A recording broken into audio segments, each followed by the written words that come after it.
बहरहाल ये वही नेता हैं जो अपने फ़ायदे के लिए किसी को कुछ भी दे सकते हैं और किसी का कुछ भी ले भी सकते हैं।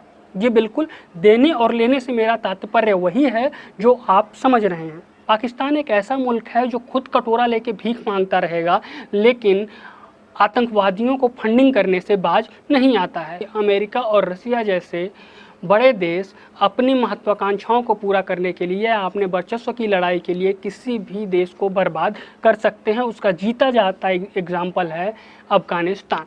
अफ़गानिस्तान में पूरी तरीके से तालिबान का कब्जा हो चुका है और तालिबान का कब्जा होने के बाद वहाँ पे जो भी लोग फंसे हुए हैं तमाम देशों से, उन्हें किसी भी तरीके से रेस्क्यू करने की तैयारी में हर देश लगा हुआ है। अमेरिका अपने नागरिकों को बुला रहा है, अपने दूतावास में मौजूद लोगों को वापस बुलाने का प्रयास कर रहा है। भारत के तरीके से भी ये कोशिश की जा रही है कि वहाँ पर जो दूतावास पे लोग हैं उनको बुला लिया जाए, और हालांकि हमने जेट भेज दिया है, वहाँ से लोगों को लेके वो वापस भी आ रहा है। हर मुल्क अपने लोगों को वहाँ से निकालने का प्रयास कर रहा है, और जो अफ़गानिस्तान से तस्वीरें आ रही हैं वास्तव में वो तस्वीरें दिल दहला देने वाली। लोगों में अफरा तफरी का माहौल है, डर बैठा हुआ है। हर आदमी ये चाहता है कि वो अफ़गानिस्तान छोड़ के कहीं माकूल वातावरण में चला जाए जहाँ पे वो 2 वक्त की रोटी कमा के जी सके। ऐसे माहौल बने हुए हैं, और इसी माहौल के बीच में भारत से कुछ ऐसे नेता हैं जो तालिबान को बधाई संदेश दे रहे हैं, समर्थन दे रहे हैं, ये कह रहे हैं कि ये उनकी आज़ादी की लड़ाई है। बहरहाल ये वही नेता हैं जो अपने फ़ायदे के लिए किसी को कुछ भी दे सकते हैं और किसी का कुछ भी ले भी सकते हैं। ये बिल्कुल देने और लेने से मेरा तात्पर्य वही है जो आप समझ रहे हैं। मैं खुल के बोल नहीं सकता कि मैं किस चीज़ की बात कर रहा हूँ, लेकिन जो आपके दिमाग में चल रहा है मैं उसी चीज़ की बात कर रहा हूँ। इन पे बात करेंगे कि आखिर तालिबान इतना मजबूत हुआ कैसे। तो उससे पहले हम एक बार तालिबान के सिनेरियो को समझते हैं, फिर हिंदुस्तान के जो राजनेता है उनकी बात करेंगे। तो तालिबान ये कहें कि अफ़गानिस्तान जो है वो कहीं ना कहीं सोवियत संघ और अमेरिका के शीत युद्ध में फंसा हुआ एक ऐसा देश है जो पूरी तरीके से खुद को बर्बाद कर चुका है। या ये कहें कि इन दोनों देशों ने मिलकर अफ़गानिस्तान को बर्बाद कर दिया, जो इस बात का प्रतीक है कि अमेरिका और रसिया जैसे बड़े देश अपनी महत्वाकांक्षाओं को पूरा करने के लिए या अपने वर्चस्व की लड़ाई के लिए किसी भी देश को बर्बाद कर सकते हैं। उसका जीता जाता एग्जाम्पल है अफ़गानिस्तान। कहानी तब की है जब अफ़गानिस्तान में सोवियत संघ का दबदबा हुआ करता था, सोवियत संघ अपनी मौजूदगी को वहाँ पे दर्शाया करता था। ये बात अमेरिका को बिल्कुल पसंद नहीं आती, जिसके लिए अमेरिका फंडिंग करता था ऐसे लोगों को जो सोवियत संघ से युद्ध कर सके। हालांकि सोवियत संघ जब उस टाइम में वहाँ पे था 10 साल, यानी 1979 से 1989 तक सोवियत संघ जितने दिन भी अफ़गानिस्तान में रहा उसने वहाँ के इंफ्रास्ट्रक्चर पे जोर दिया। वहाँ पे उसने स्कूल, हॉस्पिटल्स और वहाँ पे जो लड़कियों की शिक्षा है, इन सारी चीज़ों पे काम किया और इंफ्रास्ट्रक्चर को डेवलप किया।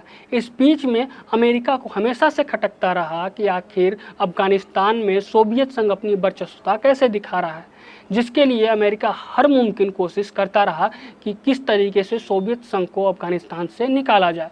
और इसी में अहम रोल अदा करता है सऊदी अरेबिया और पाकिस्तान। पाकिस्तान एक ऐसा मुल्क है जो खुद कटोरा लेके भीख मांगता रहेगा, लेकिन आतंकवादियों को फंडिंग करने से बाज नहीं आता है। वो चाइना के पास जाता है, वो टर्की के पास जाता है, वो सऊदी अरेबिया के पास जाता है, कटोरा लेके भिक्षा मांगता है और मिले हुए पैसों से आतंकियों को फंडिंग करता है। वहाँ की खुद की आवाम भूखे मर रही हो, उसे कोई फ़र्क नहीं पड़ता। सऊदी अरेबिया की बात करें तो सऊदी अरेबिया एक ऐसा देश है जो खुद को इस्लाम का सबसे बड़ा रक्षक मानता है। उसको लगता है कि इस्लाम की सुरक्षा वही कर रहा है, बाकी दुनिया में सभी लोग तो ऐसे ही हैं।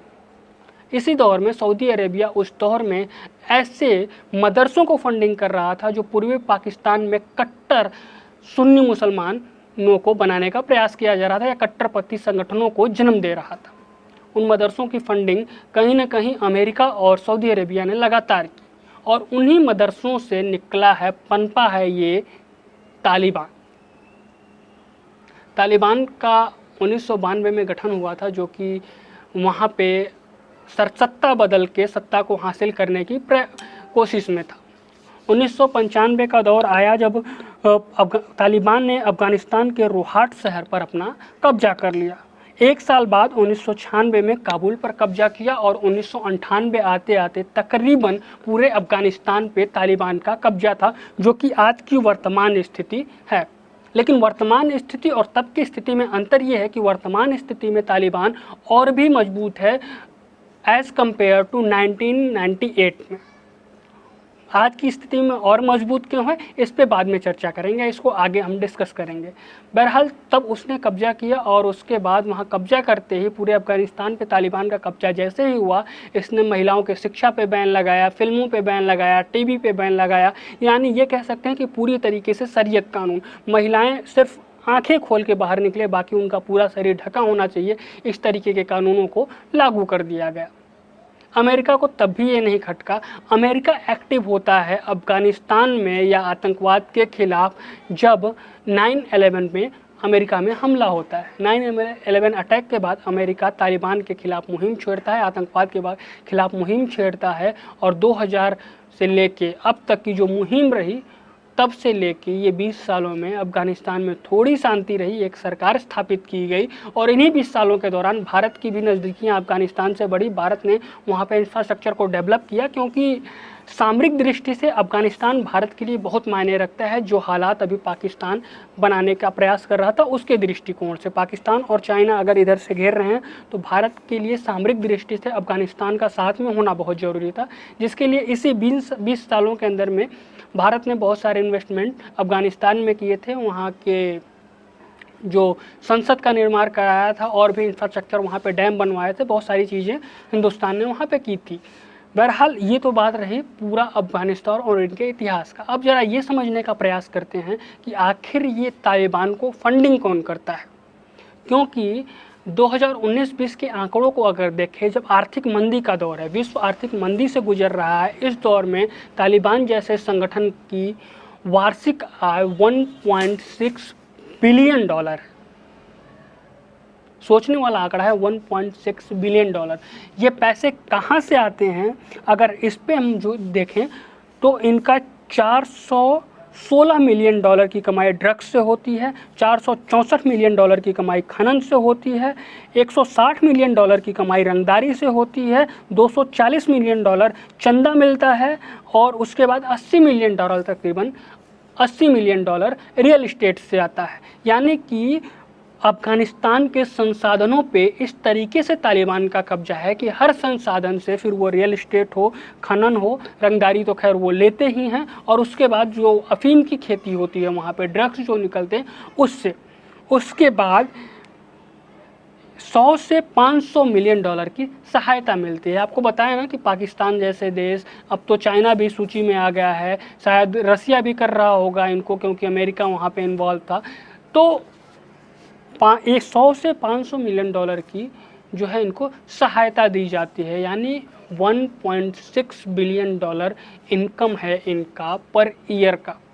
इसलिए ये मजबूत है। ये मजबूत सिर्फ पैसे से ही नहीं है, मजबूत इस वजह से भी हैं 1998 के मुकाबले 2021 में, क्योंकि 1998 में इन्होंने सोवियत संघ की जो भी हथियार के जखीरे थे उस पर कब्जा किया था, और जब अमेरिका अपनी फ़ौज को वापस बुलाया तो इन लोगों ने अमेरिका के भी हथियार का जो जखीरा था उस पर कब्जा जमा लिया है। तो ये कह सकते हैं कि इनके पास पैसा भी है और आज के डेट में अत्याधुनिक हथियार भी है। तो मजबूत तालिबान एक बार फिर से अफ़गानिस्तान को अपने कब्जे में ले लिया है। हालांकि तालिबान की तरफ से प्रेस रिलीज जारी करके ये कहा जा रहा है कि तालिबान बदल चुका है, वो किसी भी चीज़ पे कुछ भी बदलाव नहीं करेगा, छोटी मोटी चीज़ें बदलेगा। लेकिन जैसे ही तालिबान ने कब्जा किया, तालिबान ने अफ़गानिस्तान की नाम बदलने की बात कर दी, वहाँ पे शरीयत कानून की बात कर दी, और वही शरीयत कानून जो हिंदुस्तान के कुछ नेता बात करते हैं। अब ज़रा आते हैं हिंदुस्तान में। हिंदुस्तान के कुछ राजनेताओं ने तालिबान को इसकी आज़ादी की लड़ाई बताई। मुझे ये समझ में नहीं आता कि आज़ादी की लड़ाई आखिर किससे थी, क्योंकि अमेरिका अपनी फ़ौज वापस बुला चुका था, किसी का हस्तक्षेप नहीं था, आपकी अपनी डेमोक्रेटिक कंट्री थी, आपका अपना एक राष्ट्रपति था, वहाँ चुनाव होता था, कोई बुरा नहीं था। तो फिर आज़ादी किससे? तो यहाँ पे उसी आज़ादी की बात होती है जो आज़ादी JNU में मांगे जाते हैं, जो आज़ादी दिल्ली के शाहीन बाग में मांगी जाती है, या फिर जो आज़ादी किसान तथाकथित किसान नेताओं की रैलियों के नाम पे मांगी जाती है। और ये वही लोग हैं जो हिंदुस्तान में कहते हैं कि इस्लाम खतरे में है, और ये भूल जाते हैं कि तालिबान जिन लोगों को वहाँ पे मार रहा है वो भी इस्लाम ही मानते हैं, वो भी मुसलमान ही हैं। लेकिन बहरहाल इन लोगों को उससे कोई फ़र्क नहीं पड़ता। जैसा मैंने कि वीडियो के शुरुआत में ही बताया कि ये वो लोग हैं जो किसी का कुछ भी ले सकते हैं और किसी को कुछ भी दे सकते हैं। एक नेता हैं समाजवादी पार्टी के, सांसद भी हैं उत्तर प्रदेश से, शफीकुल रहमान। ये जनाब बहुत ही बड़े विद्वान हैं। उम्र तो इनकी ऐसी हो गई है कि अब एक पैर कब्र में लटका हुआ है, आज निकले कल निकले पता नहीं, लेकिन बातें ऐसी करती हैं कि इनकी बातें सुन के वो मिर्ज़ापुर के मुन्ना भैया याद आ जाते हैं। ये वाला फ़ोटो बिल्कुल बिल्कुल यही मेरे दिमाग में भी यही आया था। जैसे मैंने इनको सुना, इन्होंने कहा कि ये उनके आज़ादी की लड़ाई है और हम इनको समर्थन देते हैं। ये वही शफीकुल रहमान है जो ये कहते हैं कि भारत में जनसंख्या नियंत्रण कानून नहीं आना चाहिए, क्योंकि ये कानून अगर आ गया और जनसंख्या हमारी बहुत कम हो गई और देश में युद्ध हो गया तो फिर हम क्या करेंगे। ये बात सुन के ये वाली तस्वीर आपके दिमाग में आई। बिल्कुल यही तस्वीर मेरे दिमाग में भी आई थी। मैं भी यही बोलना चाहता था लेकिन बोल नहीं पाऊँगा, कौन समझाए। अरे चाचा, जनसंख्या बढ़ जाएगी तो खाओगे क्या, युद्ध तो बाद में करोगे जब शरीर में कुछ ताकत रहेगी। बहरहाल ये इनकी बुद्धिजीविका है, ये इतने बुद्धिजीवी हैं जो इस तरीके की बातें करते हैं, तो इनसे ज़्यादा कुछ उम्मीद भी नहीं की जा सकती। शादाब चौधरी हैं उत्तर प्रदेश की क्षेत्रीय पार्टी पीस, जो कि खुद को राजनेता बताते हैं। वो टीवी चैनल पे बोलते हैं कि हिंदुस्तान में शरिया कानून लागू हो जाएगा, फिर देखिएगा कैसे चीज़ें बदलेंगी। तो ये उस विचारधारा के हैं और इनकी विचारधारा को ये दर्शाता है कि ये तालिबानी विचारधारा के लोग हैं।